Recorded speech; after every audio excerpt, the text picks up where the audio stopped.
Chapter 7. Working with Others. Practical experience shows that nothing will so much ensure immunity from drinking as intensive work with other alcoholics. It works when other activities fail. This is our 12th suggestion.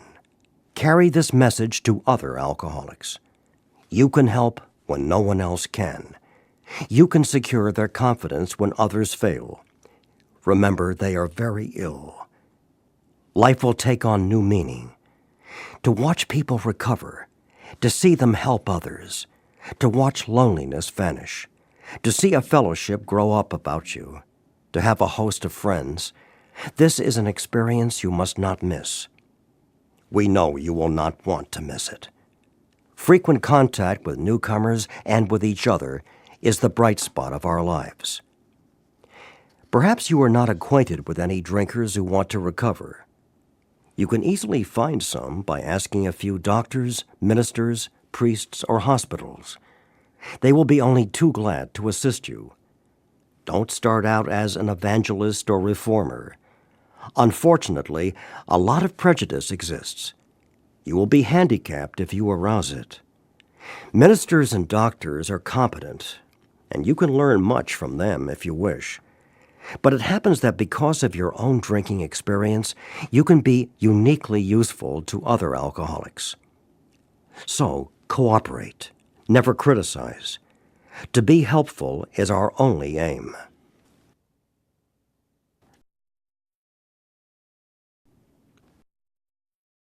When you discover a prospect for Alcoholics Anonymous, find out all you can about him. If he does not want to stop drinking, don't waste time trying to persuade him. You may spoil a later opportunity. This advice is given for his family also. They should be patient, realizing they are dealing with a sick person. If there is any indication that he wants to stop, have a good talk with the person most interested in him, usually his wife. Get an idea of his behavior, his problems, his background, the seriousness of his condition, and his religious leanings. You need this information to put yourself in his place, to see how you would like him to approach you if the tables were turned. Sometimes it is wise to wait till he goes on a binge. The family may object to this, but unless he is in a dangerous physical condition, it is better to risk it. Don't deal with him when he is very drunk, unless he is ugly and the family needs your help. Wait for the end of the spree, or at least for a lucid interval. Then let his family or a friend ask him if he wants to quit for good, and if he would go to any extreme to do so. If he says yes, then his attention should be drawn to you as a person who has recovered. You should be described to him as one of a fellowship who, as part of their own recovery, try to help others, and who will be glad to talk to him if he cares to see you. If he does not want to see you, never force yourself upon him. Neither should the family hysterically plead with him to do anything, nor should they tell him much about you. They should wait for the end of his next drinking bout. You might place this book where he can see it in the interval. Here, no specific rule can be given. The family must decide these things, but urge them not to be over-anxious, for that might spoil matters. Usually, the family should not try to tell your story.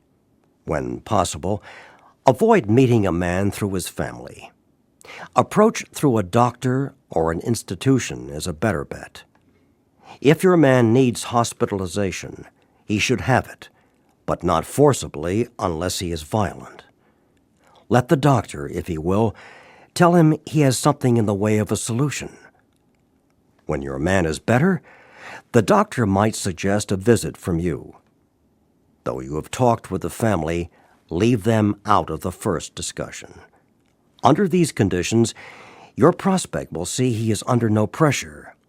He will feel he can deal with you without being nagged by his family.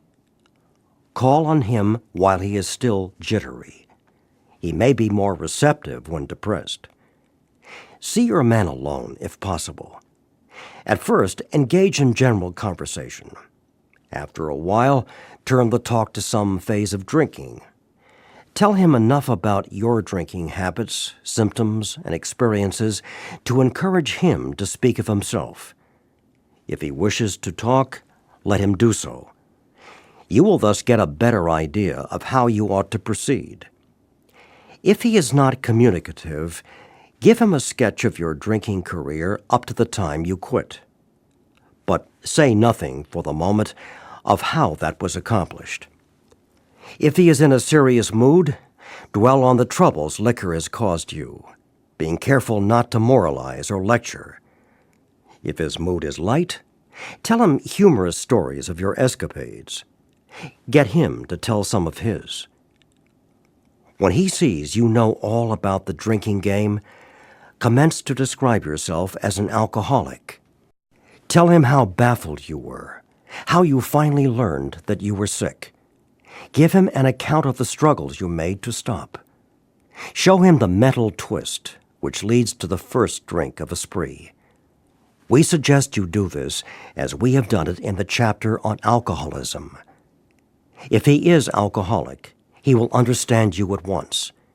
He will match your mental inconsistencies with some of his own.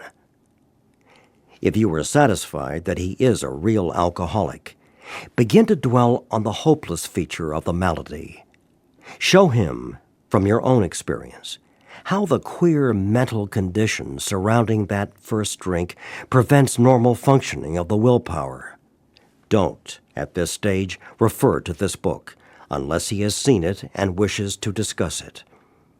And be careful not to brand him as an alcoholic.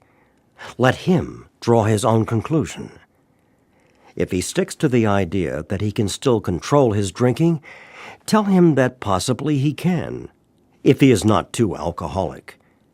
But insist that if he is severely afflicted, there may be little chance he can recover by himself.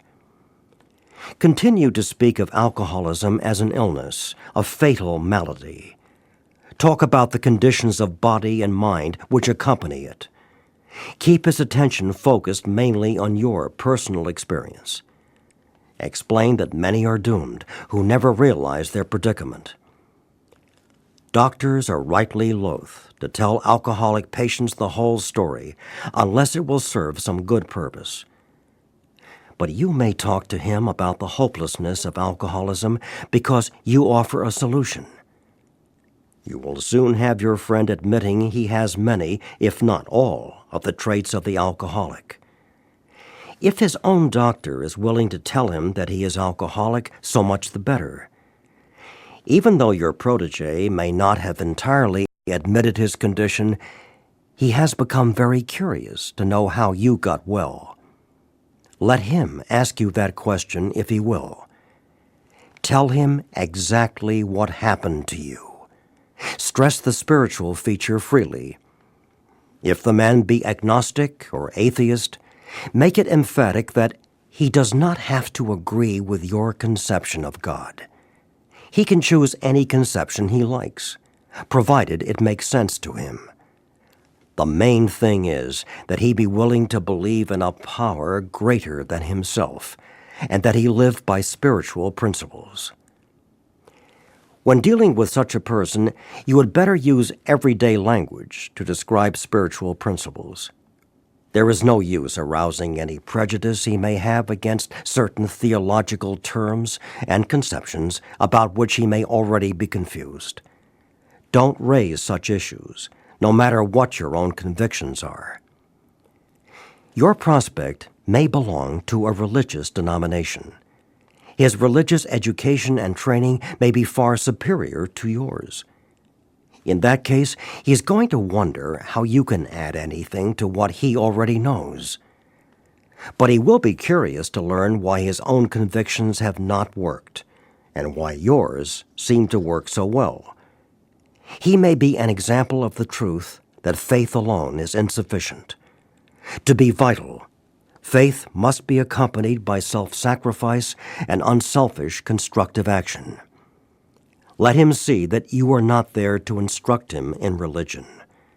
Admit that he probably knows more about it than you do. But call to his attention the fact that however deep his faith and knowledge, he could not have applied it, or he would not drink. Perhaps your story will help him see where he has failed to practice the very precepts he knows so well. We represent no particular faith or denomination. We are dealing only with general principles common to most denominations. Outline the program of action, explaining how you made a self-appraisal, how you straightened out your past, and why you are now endeavoring to be helpful to him. It is important for him to realize that your attempt to pass this on to him plays a vital part in your own recovery. Actually, he may be helping you more than you are helping him. Make it plain he is under no obligation to you, that you hope only that he will try to help other alcoholics when he escapes his own difficulties. Suggest how important it is that he place the welfare of other people ahead of his own. Make it clear that he is not under pressure, that he needn't see you again if he doesn't want to. You should not be offended if he wants to call it off, for he has helped you more than you have helped him. If your talk has been sane, quiet, and full of human understanding, you have perhaps made a friend. Maybe you have disturbed him about the question of alcoholism. This is all to the good. The more hopeless he feels, the better. He will be more likely to follow your suggestions. Your candidate may give reasons why he need not follow all of the program. He may rebel at the thought of a drastic house cleaning which requires discussion with other people. Do not contradict such views. Tell him you once felt as he does, but you doubt whether you would have made much progress had you not taken action. On your first visit, tell him about the fellowship of Alcoholics Anonymous. If he shows interest, lend him your copy of this book. Unless your friend wants to talk further about himself, do not wear out your welcome. Give him a chance to think it over. If you do stay, let him steer the conversation in any direction he likes. Sometimes a new man is anxious to proceed at once, and you may be tempted to let him do so. This is sometimes a mistake. If he has trouble later, he is likely to say you rushed him.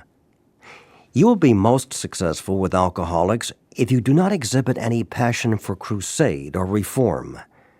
Never talk down to an alcoholic from any moral or spiritual hilltop.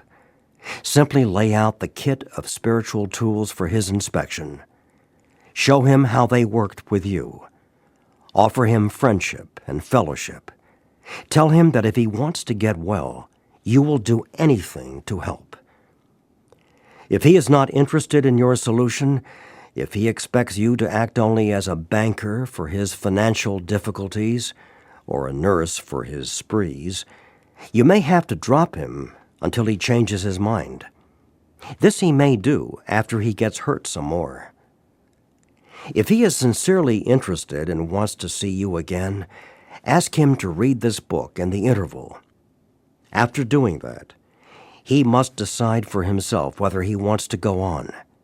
He should not be pushed or prodded by you, his wife, or his friends. If he is to find God, the desire must come from within. If he thinks he can do the job in some other way, or prefers some other spiritual approach, encourage him to follow his own conscience.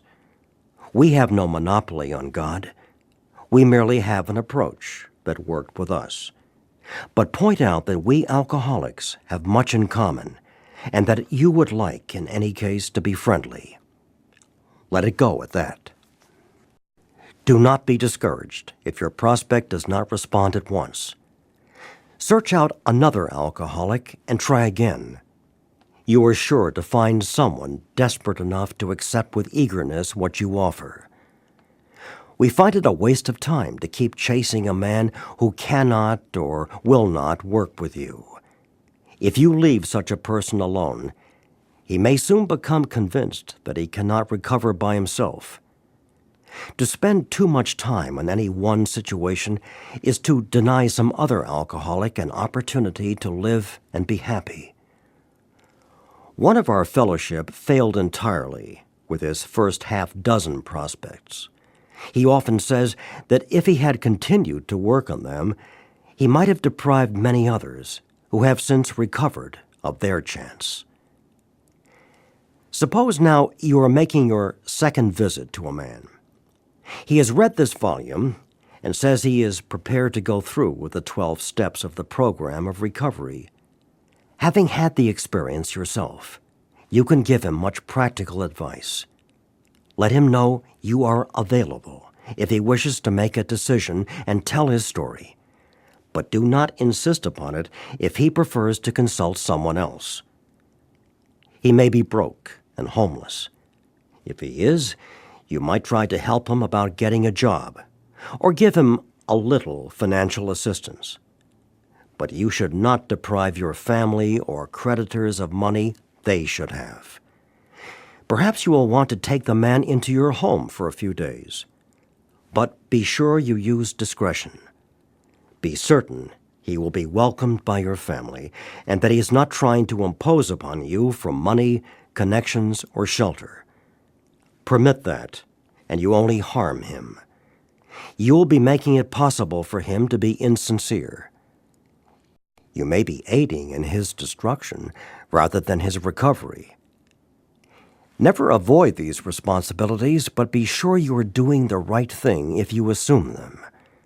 Helping others is the foundation stone of your recovery. A kindly act once in a while isn't enough. You have to act the Good Samaritan every day if need be.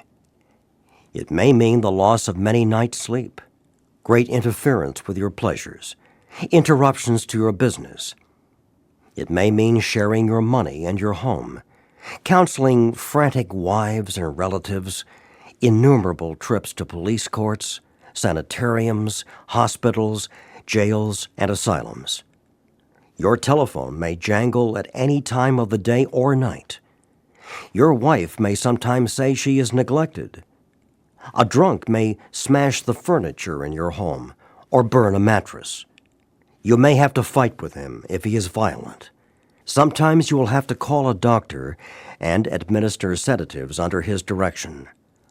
Another time you may have to send for the police or an ambulance. Occasionally you will have to meet such conditions. We seldom allow an alcoholic to live in our homes for long at a time. It is not good for him, and it sometimes creates serious complications in a family. Though an alcoholic does not respond, there is no reason why you should neglect his family. You should continue to be friendly to them. The family should be offered your way of life. Should they accept and practice spiritual principles, there is a much better chance that the head of the family will recover. And even though he continues to drink, the family will find life more bearable. For the type of alcoholic who is able and willing to get well, little charity, in the ordinary sense of the word, is needed or wanted. The men who cry for money and shelter before conquering alcohol are on the wrong track. Yet we do go to great extremes to provide each other with these very things when such action is warranted. This may seem inconsistent, but we think it is not. It is not the matter of giving that is in question, but when and how to give. That often makes the difference between failure and success. The minute we put our work on a service plane, the alcoholic commences to rely upon our assistance rather than upon God.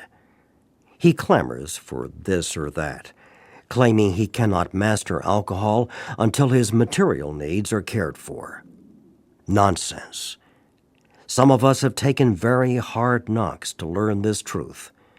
Job or no job, wife or no wife, we simply do not stop drinking so long as we place dependence upon other people ahead of dependence on God. Burn the idea into the consciousness of every man that he can get well regardless of anyone. The only condition is that he trust in God and clean house. Now the domestic problem. There may be divorce, separation, or just strained relations. When your prospect has made such reparation as he can to his family and has thoroughly explained to them the new principles by which he is living, he should proceed to put those principles into action at home. That is, if he is lucky enough to have a home. Though his family be at fault in many respects, he should not be concerned about that. He should concentrate on his own spiritual demonstration. Argument and fault-finding are to be avoided like the plague. In many homes, this is a difficult thing to do, but it must be done if any results are to be expected. If persisted in for a few months, the effect on a man's family is sure to be great. The most incompatible people discover they have a basis upon which they can meet. Little by little, the family may see their own defects and admit them. These can then be discussed in an atmosphere of helpfulness and friendliness. After they have seen tangible results, the family will perhaps want to go along. These things will come to pass naturally and in good time, provided, however, the alcoholic continues to demonstrate that he can be sober, considerate, and helpful, regardless of what anyone says or does. Of course, we all fall much below this standard many times, but we must try to repair the damage immediately, lest we pay the penalty by a spree. If there be divorce or separation, there should be no undue haste for the couple to get together. The man should be sure of his recovery. The wife should fully understand his new way of life. If their old relationship is to be resumed, it must be on a better basis, since the former did not work. This means a new attitude and spirit all around. Sometimes it is to the best interests of all concerned that a couple remain apart. Obviously, no rule can be laid down. Let the alcoholic continue his program day by day. When the time for living together has come, it will be apparent to both parties. Let no alcoholic say he cannot recover unless he has his family back. This just isn't so. In some cases, the wife will never come back for one reason or another. Remind the prospect that his recovery is not dependent upon people. It is dependent upon his relationship with God. We have seen men get well whose families have not returned at all. We have seen others slip when the family came back too soon. Both you and the new man must walk day by day in the path of spiritual progress. If you persist, remarkable things will happen. When we look back, we realize that the things which came to us when we put ourselves in God's hands were better than anything we could have planned. Follow the dictates of a higher power, and you will presently live in a new and wonderful world, no matter what your present circumstances. When working with a man and his family, you should take care not to participate in their quarrels. You may spoil your chance of being helpful if you do. But urge upon a man's family that he has been a very sick person and should be treated accordingly. You should warn against arousing resentment or jealousy. You should point out that his defects of character are not going to disappear overnight. Show them that he has entered upon a period of growth. Ask them to remember, when they are impatient, the blessed fact of his sobriety. If you have been successful in solving your own domestic problems, tell the newcomer's family how that was accomplished. In this way, you can set them on the right track without becoming critical of them. The story of how you and your wife settled your difficulties is worth any amount of criticism. Assuming we are spiritually fit, we can do all sorts of things alcoholics are not supposed to do. People have said we must not go where liquor is served. We must not have it in our homes. We must shun friends who drink. We must avoid moving pictures which show drinking scenes. We must not go into bars. Our friends must hide their bottles if we go to their houses. We mustn't think or be reminded about alcohol at all. Our experience shows that this is not necessarily so. We meet these conditions every day. An alcoholic who cannot meet them still has an alcoholic mind. There is something the matter with his spiritual status. His only chance for sobriety would be some place like the Greenland ice cap, and even there an Eskimo might turn up with a bottle of scotch and ruin everything. Ask any woman who has sent her husband to distant places on the theory he would escape the alcohol problem. In our belief, any scheme of combating alcoholism which proposes to shield the sick man from temptation is doomed to failure. If the alcoholic tries to shield himself, he may succeed for a time, but he usually winds up with a bigger explosion than ever. We have tried these methods. These attempts to do the impossible have always failed. So our rule is not to avoid a place where there is drinking if we have a legitimate reason for being there. That includes bars, nightclubs, dances, receptions, weddings, even plain ordinary whoopee parties. To a person who has had experience with an alcoholic, this may seem like tempting providence, but it isn't. You will note that we have made an important qualification. Therefore, ask yourself on each occasion, have I any good social, business, or personal reason for going to this place? Or am I expecting to steal a little vicarious pleasure from the atmosphere of such places? If you answer these questions satisfactorily, you need have no apprehension. Go or stay away, whichever seems best. But be sure you are on solid spiritual ground before you start, and that your motive in going is thoroughly good. Do not think of what you will get out of the occasion. Think of what you can bring to it. But if you are shaky, you had better work with another alcoholic instead. Why sit with a long face in places where there is drinking, sighing about the good old days? If it is a happy occasion, try to increase the pleasure of those there. If a business occasion, go and attend to your business enthusiastically. If you're with a person who wants to eat in a bar, by all means go along. Let your friends know that they are not to change their habits on your account. At a proper time and place, explain to all your friends why alcohol disagrees with you. If you do this thoroughly, few people will ask you to drink. While you are drinking, you are withdrawing from life little by little. Now you are getting back into the social life of this world. Don't start to withdraw again just because your friends drink liquor. Your job now is to be at the place where you may be of maximum helpfulness to others, so never hesitate to go anywhere if you can be helpful. You should not hesitate to visit the most sordid spot on earth on such an errand. Keep on the firing line of life with these motives, and God will keep you unharmed. Many of us keep liquor in our homes. We often need it to carry green recruits through a severe hangover. Some of us still serve it to our friends, provided they are not alcoholic. But some of us think we should not serve liquor to anyone. We never argue this question. We feel that each family, in the light of their own circumstances, ought to decide for themselves. We are careful never to show intolerance or hatred of drinking as an institution.